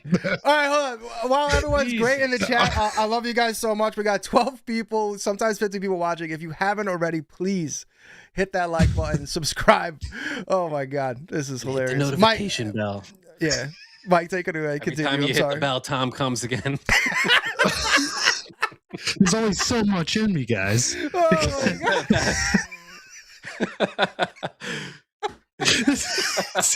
How much is in you? Yeah, is Tom coming right now? They're crushing me. Oh my God. You would think these guys are my friends the way I'm getting destroyed. Yo. All right. Okay, yeah. Mike, back on track. Okay, I'm recovering. So, if the Patriots defensive line, and I'm talking Christian Barmore, if he can beat up that bad Houston offensive line the same way he beats his ex-girlfriends, then they're going to win this game. And I think Milton Williams is going to help him beat up the women this time, and the women being the Texans O-line. And I do think the Patriots do just enough with CJ Stroud being terrible to squeak by, get the win. Is it going to be by 3.5? I don't know if the Texans score more than 13 points this game. I don't know if they do it. So I'm actually going to take the Patriots. I don't feel great about this. I'm staying away. This is a stay away game for me because I'm predicting a lot of unders. So it's a stay away game, but I am taking the under if I'm betting on this at all, but I'm taking the Pats. Bills, Pats, AFC East Championship. It's going to be poetic. Tom, what do you got? I wasn't ready for this kind of energy this morning. I really wasn't. Other than shooting blanks, what do you got on this game? I'm spent. Well, listen. Hold on, let me try to dial in here. Good luck. Be dialing. kept last week 7-6 going into the fourth quarter. I do not fear this Texans team this week. No Nico Collins. Charlie Kirk can only do so much in the slot. Was that a Stephen Charlie A? Kirk was elite. Yeah. Charlie Kirk. Steve, yeah, he called him Charlie Kirk in the slot, and then he's like, "Oh," but seriously, no Nico Collins. I feel like the Patriots are too good of a team. They're definitely better than the Steelers at this point. So it's like, if you're going to put that product on the field you put on last week, Texans have no chance here. No chance at all. I'm not even going to look at the chat until I'm done talking because I'm not going to be able to concentrate. Yeah, I give me the Patriots here at home. I hate to say it. I really want the Texans to do it, but no Nico. I don't think there's a chance. I don't think there's a chance here at all. New England's too good of an all-around team. And now I'll look down. God, hold on. I got something for you guys. As I get that ready, Troy, what do you got on this game?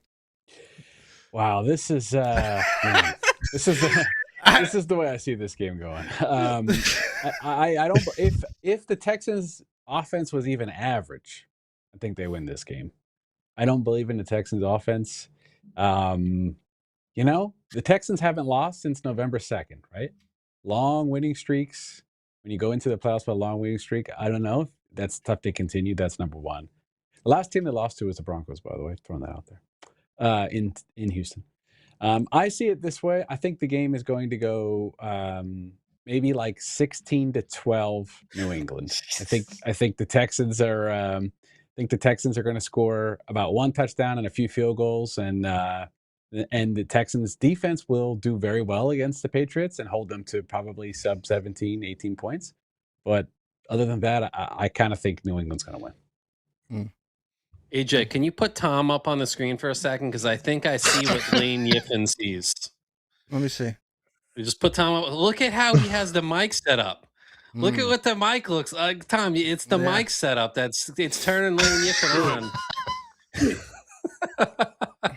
Get down to the buttons. Oh my God. I just want to point out. Turn the knobs a little bit.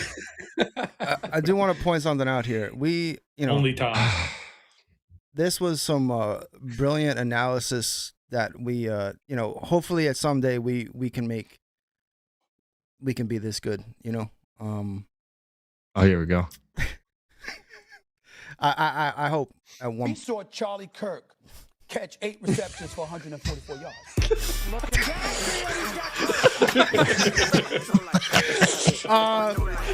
This might get us canceled, but you know what? It might have been worth it.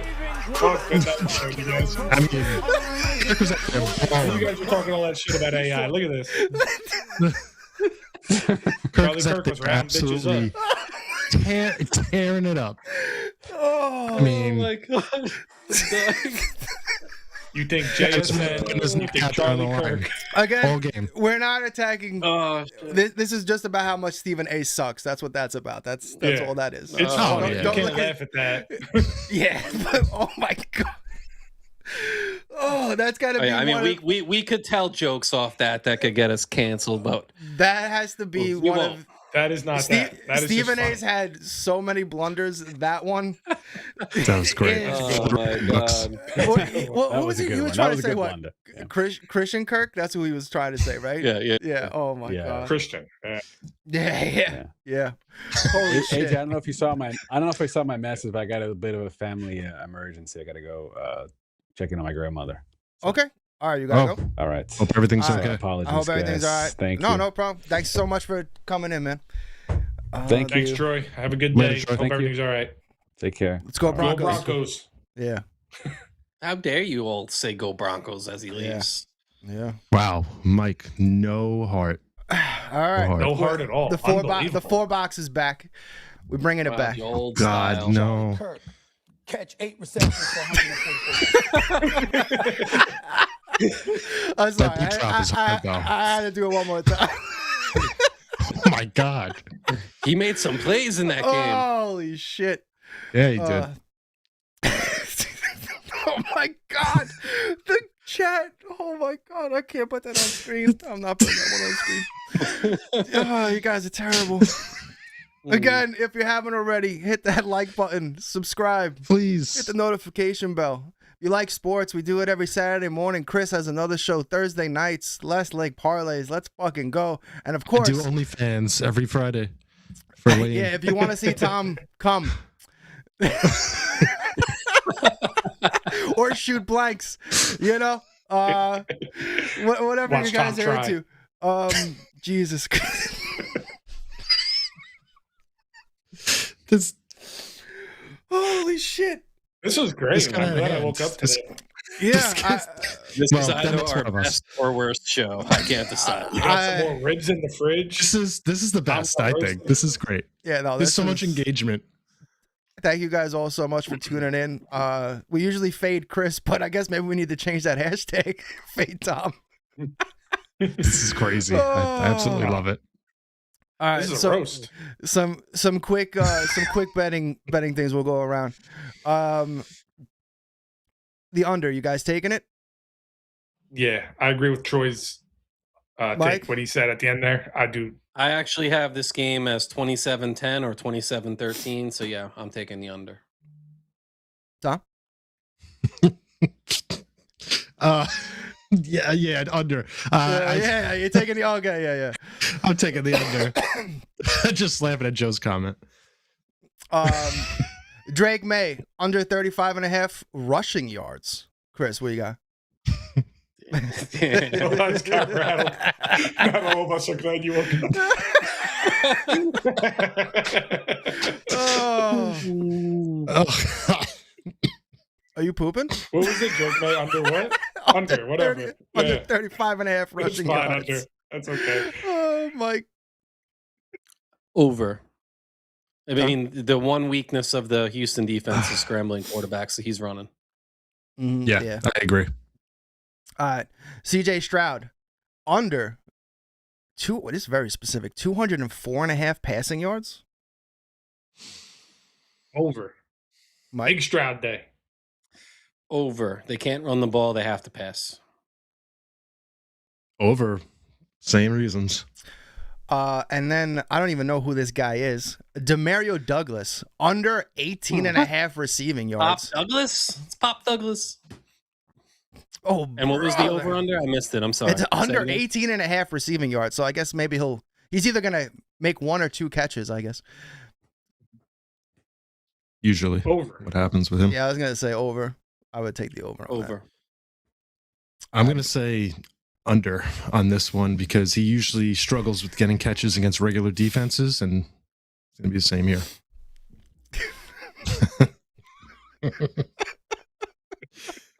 Watch out for a Keyshawn Butte. Deep ball day. Multiple deep money balls. on that. Butte. I cover. The Butte. Our final game to wrap up the divisional round. We got Oh God. the Rams heading into Chicago. Stafford, who's had, just an absolute monster of a season, 46 passing touchdowns and 8 interceptions, almost 5,000 passing yards. Correct me if I'm wrong, guys. When's the last time anyone's thrown for 5,000? It's been a long time. Peyton Manning. That's what I'm saying. It's been a Did been Burrow a minute. go for 5? I don't think so. It's definitely been a minute. Yeah. So Stafford just having an insane run. So Chris, take it away, man. How you feeling on this game? I think this is a blowout. It's a LaFleur revenge game. Matt LaFleur couldn't get the job done. Huge lead against Chicago. Took his foot off the neck. Got completely outcoached by Ben Johnson in the second half. Mike LaFleur, former Jet, won't let that happen with Mac. Rams are going to dominate. Chicago's the worst against the run defense. Kyron Williams is awesome. They're going to have to bring the guys up. Stafford's going to hit him over top. This is going to be a blowout. I got Rams winning by like 14 on this one. Yeah. Mike, what do you got? Just since you brought up the 5,000-yard seasons, I looked it up real quick. Most recent quarterback to do it, Patrick Mahomes in 2022. Before that, Peyton Manning, 2013. As far as this game, I'm taking the Rams. Not only Chicago's favored 4.5, huh? I'm taking the Rams to win the game outright. I'm not buying into any of these Stafford cold weather stats. A lot of people were saying a lot of ridiculous shit about him being 1-9 in 40-degree games, but he played 12 seasons for a really crappy Lions organization at the time. But since then, even though he's 1-1 in games under 40 degrees for the Rams, he's had great statistics. The most recent loss being 28-22 in the playoffs against the Eagles. But in that game, he threw for over 300 yards and 2 touchdowns. The Bears are without their starting left tackle. I think that hurts them in both the pass and the run game. And I just, if the Rams get ahead and Chicago then no longer can depend upon their running game, I just don't see how the Rams are going to, how the Bears are going to keep up here. The Bears defense is just too bad. If the Bears defense was even decent, I would have them winning this game, but I can't see it happening. Chris, we have a special request. I'll put it on the chat feed.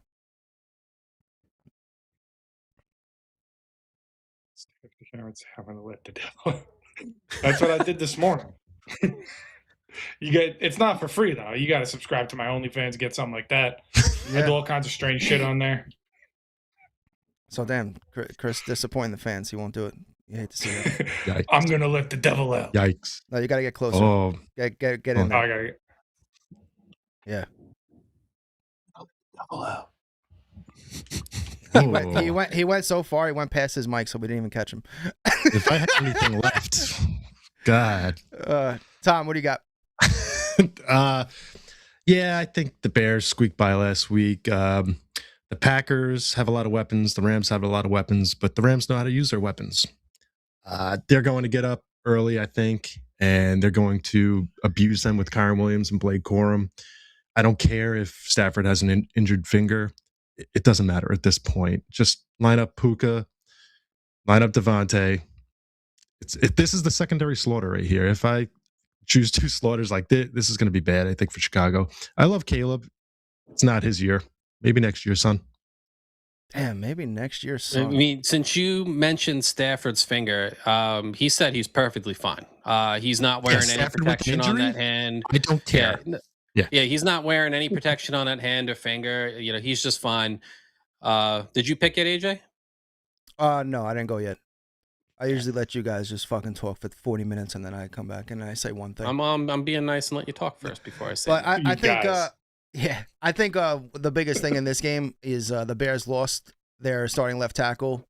Was it Ozzy Trapolo? So season-ending injury last week. Holy shit! And so now I think they're relying on a former undrafted free agent. I mean, they have Braxton Jones as well, but he kind of sucks as well. So I don't know. We don't know who they're going to play, to be honest. But yeah, so now they're going up against, you're expecting this rookie to come in and go up against 2 guys. Was it Jared Verse and Byron Young, who basically have combined for nearly 20 sacks? Honestly, I think that's going to be the biggest game point of the game. Is I think the Rams defense is just going to suffocate Caleb. And like Tom said, I think, the Bears have had an incredible season, but unfortunately, I do think it stops here. I think the Rams are really, really good. And if Stafford is not full of shit and his finger's good, and you got that whole 1-9 thing with the under 40-degree weather. But like Mike said, for most of his career, he played on absolute dog shit teams and back in Detroit. And but number 1 passing offense. Yeah, I'm taking the Rams here, man. I think Stafford is really going to make a chase.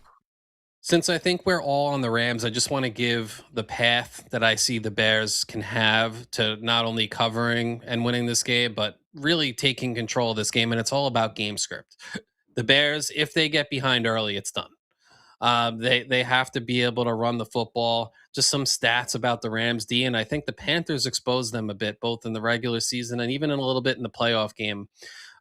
They rank 19th defensively in yards per carry allowed, 14th in rush EPA, and get this stat: dead last in the NFL in stuffed runs and stuffed run rate. They just do not stop running backs at the line of scrimmage or behind the line of scrimmage. And what that means for Caleb, young quarterback, one of his first games in the playoffs, is he'll be in favorable down and distances on third down as long as Ben Johnson lets them run the rock. So it's going to be a Monangai. It's going to be a swift game. But they have to stay in it early because this Bears defense is bad. So, I mean, that's the path. Keep it close. If they can run the ball the whole game, it might come down to fourth quarter. And if it's close in the fourth quarter, then I might take Caleb Williams to pull out the miracle. He has a little bit of that dog in him.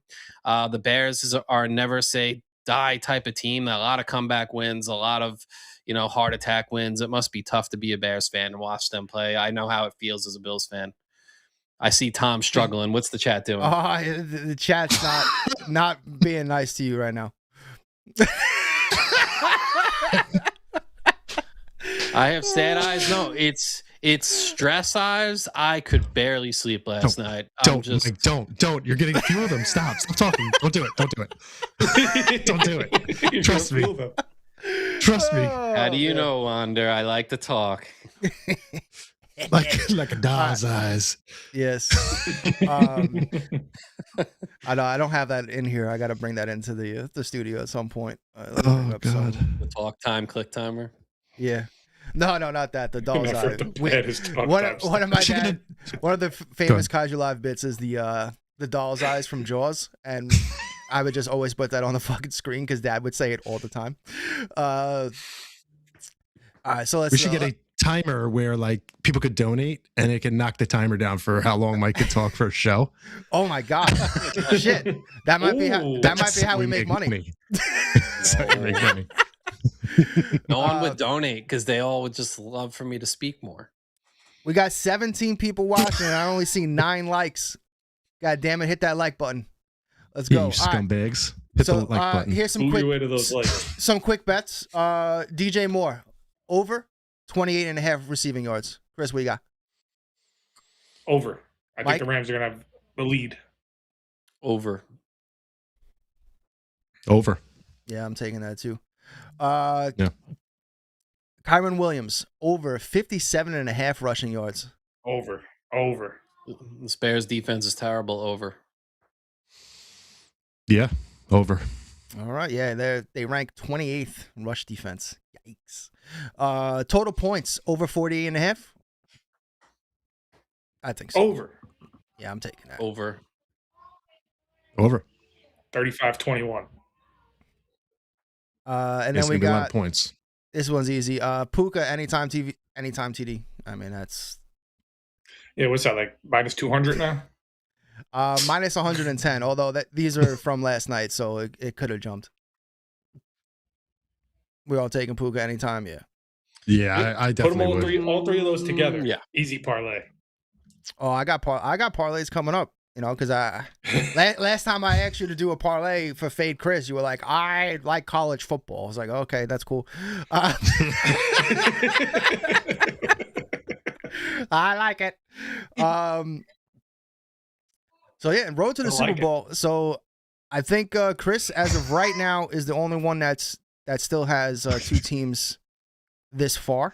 Bad day to be a hater. Bad day to be. No way I don't have 2 teams this far. No. I mean, we all took the Eagles. So like the fact he has the 49ers still, like we all still have teams, but in terms of week 1, I still have both my Super Bowl teams. Yeah, I have no idea what you're talking about. I probably have the Bills. I'm getting doxxed in the chat. You guys talking about Super Bowl? No, both the Super Bowl teams. Both Super Bowl teams. The Super Bowl. Yeah, because Chris has the 49ers winning the Super Bowl. So yeah. Yeah. And I mean, I'm still in it. I got the Broncos, so I think I have Bills Rams. No, Bills Seahawks I had. So I have 2 teams. you have Bills Seahawks. But the Donnelly boys are at it again. Tom's completely out. Didn't Tom have a Pennsylvania Bowl? The Pennsylvania Bowl, yeah. Yeah. You hate to see that. Yeah. All right, so let's have some fun with what do you guys feel about these parlays? All right, I got some parlays for every game. Okay. Indiana minus 8.5. Do you want Chris? You want to take away for some? No. Do your thing. I got fake Chris locked up. You want? Go ahead. That's it. That's the lock. Indiana minus 8.5. That's easy. That's it. Oh wow. That's it. Indiana minus 8.5. Easy. Lock. Okay. Lock of the century. Arson back. Trash. Exactly. Yeah. Yep. He'll be a Jet quarterback, and 100%. 100%. They're probably gonna take him at 2. I really hope the Jets just trade out, get as much shit as you can, and just call it a fucking day. I hope they fold up shop and release us. That has nothing to do with Moore coming in or out. It was just I wanted them to do that even if Moore did claim for the NFL. So it didn't matter. That was always what I wanted them to do. And now I think they're going to have more incentive to do that unless they're idiots and absolutely reach for some quarterback instead of just waiting till fucking next year. No, they'll get the linebacker. I have a question for Chris on that Miami game with Indiana, though, because I honestly don't know how this works. Is it like the Super Bowl in the college football playoff championship where, because the game's in Miami, so is it going to be this massive home field advantage for Miami, or is it like the Super Bowl where it's just like rich people and not real fans in the building and not a true home advantage? I think that each college gets a certain amount of tickets. Okay. But other than that, I think it's just whoever goes. For general so it's probably going to be a big home field advantage still for Miami. Big home field advantage for Miami, yeah. Okay. Chris, I want to bring this up before we jump into some parlays real quick. Bill has been talking about this shit for me for literally like almost since last year, since the season, before the season started, and now talks are heating up. Murray.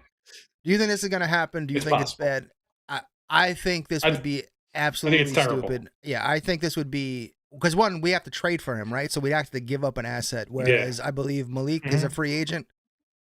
I still think the Jets should go after Malik. While I do think Kyler Murray is Tom, do I gotta take you off screen? Can you keep it together? Can you be a fucking professional? Shut the Oh my fucking God. You know what? What is happening? Here you go. I'm getting doxxed in the chat. Well, you guys this is what you wanted. This is what you wanted. There you go. Now I'm getting. You're talking about doxing me. Christ. Let me actually just say one. Go ahead. No. I want to say one thing. Hold on. Let me finish. Let me finish. Just because Tom had a squeal, I still want to get my point across. Kyle, like as much as I think Murray has the talent, it's his lack of wanting to play football that I just don't want that anywhere near the Jets. The Jets suck enough. We don't have a guy coming into the locker room saying, "Hey guys, want to play Call of Duty instead of fucking watching some game film." Like I just get that. I don't want him at all. So for the love of God, I just really hope this doesn't happen again because now we have to trade for him, give up an asset. I'd rather go after the guy from Green Bay if that's what if that's what's in play. Or Lamar's I'm pretty sure Lamar's out there. And you still have the Joe Burrow. I'm saying if you want to give up your assets, those are the guys you go after. I do not give up. I don't even give a shit if it's a fucking 4th round pick. Don't give that up for fucking Kyler Murray. There's no reason. Stick with Tyrod Taylor at that point. Okay. I agree. It's not just the assets, though, and the fact that Kyler Murray just isn't a winner. For all the talent that he has, he's short as hell. He's not a winner. He should be a great scrambler. He doesn't do it enough. He plays Call of Duty better than he plays football. He's a man on the sticks. But his salary and contract situation, he signed a 5-year extension worth $230 million. In 2022, 160 mil guaranteed. That contract in 2026, he's owed 32.835 million. 2027, 36 million. 2028, 34 million. These are not numbers that I want to pay to Kyler Murray at this point. Give me Malik Willis, who looks like he is going to have potentially a higher ceiling than Kyler Murray. He was scrambling like Lamar and dealing. His average depth of target was really impressive in his limited appearances this year from Malik Willis as well. So if I'm a Jets fan, I want to stay away from that contract while I'm in a rebuild. Actually, breaking news, the Los Angeles Dodgers just signed Kyler Murray to $400 million guaranteed. And, just as a bench player. He was a baseball player. He won't even play. It's fine. Yeah. Don't worry about it. Baseball's broken. If you want Glenn fired, though, Murray got Kingsbury fired. He got Gannon fired. So If you want Glenn gone, then you bring in Murray. He's good at getting coaches fired. Absolute quick baseball rant, and I'm gonna do this real quick. Take that. And our entire audience left. Really quick baseball. No. I'm actually talking, not you. You know what I'm saying? Baseball is absolutely fucking broken. Like what Mike just said. The lockout, just have it happen now. Don't even play the fucking season. Bump it up. Get it done. This is absolutely nonsense. What the Dodgers are doing, and they're not doing anything illegal because they have like 5 or 6 billionaire owners that all came together and run hedge funds, so they know exactly what to do with money, and the rest of baseball has no fucking idea how to compete with them. This is like watching senators talk about fucking the internet. Like they're literally running circles around the rest of the league. The rest of the league doesn't know what to do, and it has to be stopped. I'm sorry, like. Baseball is my favorite sport. I love football too, but baseball is my number one passion, and it's fucking sickening to see this sport just become an absolute fucking joke. And I really do think just skip this fucking season, just get the lockout now, because it needs to be fixed, or else it's going to go down a path. This makes me so happy. I'm cutting you off for it so you can put it up on the chat. Post what Sean Patrick Malloy just wrote, because it's not me this time. That's the problem, Sean. I never That's that inside cutter. Obi shit. But I do agree with everything you just said. Yeah, it's nonsense. But all right, some fun money lines. Let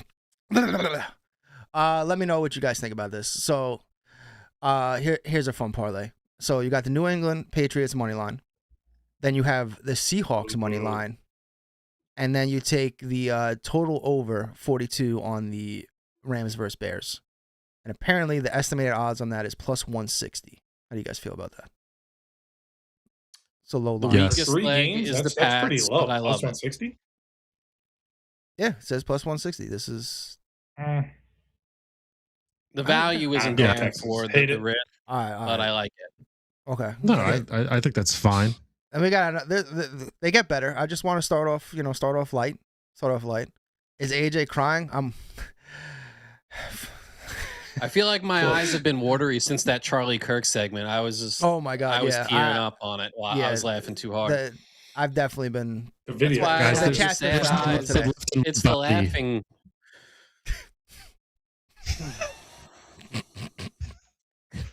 I don't know who Lane is. Lane has to know us. Lane. Reveal yourself. Reveal yourself. Who is this? Oh my god. Lane Yiffin is making me want to rip out that Tosh skits about Lane Kiffin that he did. Did you see those? Oh yes, hilarious. I have to rip those back out later today now. So here we got a pay dirt parlay. So we got a Josh Allen anytime TD. Second leg is a McCaffrey anytime TD, and the third leg is a Puka anytime TD. And apparently the estimated odds on this is plus 450. I feel pretty good about that. Look, that's pretty doable. McCaffrey, I could see the Niners not getting a touchdown in this game, so that's the scary one. But if anyone's getting it, it's CMC. So I like it. Then we got a same game parlay. We got DJ Moore, 60 plus receiving yards. Kyron Williams, anytime TD. And then the total points over at 48.5. And the estimated odds on this is plus 550. Would you guys take it? Switch out DJ Moore. Sprinkle on that one. The last leg parlay, Chris, is you like that plug. Total points over 48.5. Switch out DJ Moore because I think the Bears are going to be down at the end. They're going to throw to Moore. I like that. Mm-hmm. Nope. Switch out DJ Moore with Luther Burden, and I'm in. Okay. I don't know what that would change the odds on. And then I got one final one. This is high risk, high reward. Damn, this is now you're talking. This is a good. Yeah, I think that this one Chris probably gonna lock this shit in right now. So we got RJ Harvey anytime TD, leg one. Leg two would be Jake Tongs over 34.5 receiving yards, and then you have Drake Maye under 35.5 rushing yards, and the estimated odds on that is plus 1,100. So a $10 bet wins you $110. You guys taking that? None of those legs are hitting. Not a single one. I'm not touching Drake Maye that. under might hit. I would bet that none of those legs would win as my bet instead, if that's possible. All right, so you bet me $10, and if you win, I'll give you $1. If I win, you give me 100. All right. Fake Chris, you have anything? You have anything? Anything? I already gave it. You want to plug your next show? You want to plug? Go ahead, plug. It's not Thursday. It's going to be Friday, 8:30. Show did great numbers. Thank you, AJ. Thanks for giving me the opportunity. Hey, fuck you. Fun fact, there's a really good chance. Actually, the chances is 99.9%. I will not be on the show next weekend. I have me and Kelly are going on a nice little getaway, which I'm excited about. So Chris is gonna be your host. So hostess with the fade the show next week. Fade the whole show next week. I'm pretty sure Mike's gonna be muted 80% of the time. Because Chris is gonna have full control of the studio, so it's gonna be wild. Chat is primed. I will be available. I don't know how the internet's gonna be at the Airbnb that we're gonna be at, but if it's decent, I'll definitely try to phone in. But in terms of running the show, I won't be home. I will not have any of that stuff, so it's gonna be all Chris. All Chris. Yep. Friday 8:30 last leg parlay. Saturday morning, back again with me. Oh yes. If Bills win, Mike's going to be on Thursday or Friday. Yep. So you're gonna do a spot? we got 18 people watching. Thank you so much for spending your Saturday morning with this fucking cast of characters and absolutely dog walking, or was it dog water? As dog whatever water. the Dog fucking watering. Ray says. Tom in the chat just eviscerated all on day. TikTok in the comments over like, that. Absolutely, yeah. I've never heard of that shit in my life, but just. Chris loves using a plug. Yo, the comments right now is just absolutely. So 18 people watching. Yeah, fuck hit that like. Yeah, go ahead, Mike. What do you go ahead. Bills? Like Give you and one subscribe. last. Just want to say, I'm just thankful to still have a team to root for, love, and watch in January. I know what it feels like to be Chris and AJ right now. I survived a 17-year playoff drought. I remember legit crying my eyes out when Joe Gildy's Bengals beat the Ravens, scored an Andy Dalton to Tyler Boyd touchdown to send the Bills into the playoffs by upsetting the Ravens. So playoff football is not to be taken for granted. I know how lucky I am to be able to watch Josh Allen each and every week. So if it ends this week, it'll be sad, but we got Josh Allen. I'm just grateful for January football. And thank you everybody for watching and tuning in. Much appreciated. But go Bills. We're going to win. We're going to win. I might not be here next week, guys, because I might be killed by the chat. Mike, you doing my game today? Huh? You got come on over. All you guys come on over for the game. You doing something for the game? Oh, no. We're just watching the game here. Nick is coming over. Brielle's dad's coming over. We're going to order food. So feel free. Everyone's welcome over. Except for the weird Lane Yiffin in the chat. The rest of the chat can come. Lane Yiffin, I don't know about you, bro. I don't know. I'm a little afraid. It's definitely someone we know. It's definitely someone we know. All right, Tom. Your final closing thoughts on what has happened here today. Oh, the bad hit. Oh, yes, it is someone. Yeah, hold on. It's somebody. Lane Giffen. I guarantee you when I stop using my phone as a camera, I'll figure out who this is. I hope it's Haley. We know he's invited. Lane Yiffin's welcome to come over as well. If it is one of my friends, they will give my address if it leads to my murder. That's it? That's what you got? Okay. I mean, I don't know. Chat took it all out of me today. Yeah. I gave it all. I gave it all. It's been like 2 hours of just getting just in the ring with these fucking pieces of shit. Absolutely love it. Absolutely love it. Oh my god. What a show. What a show. All right. Yep. Yeah. I want to thank you all so much for tuning in. Chat was on fire today. Great show, everybody. Yes. I hope you liked the new little format that we attempted to do today to keep it entertaining instead of just being a 10-minute show, which it obviously could have been, just picking 4 games. So with that said, as always, like and subscribe and be on the lookout for more content from Kaiju Live. Have a great weekend, everybody. Peace. Adios.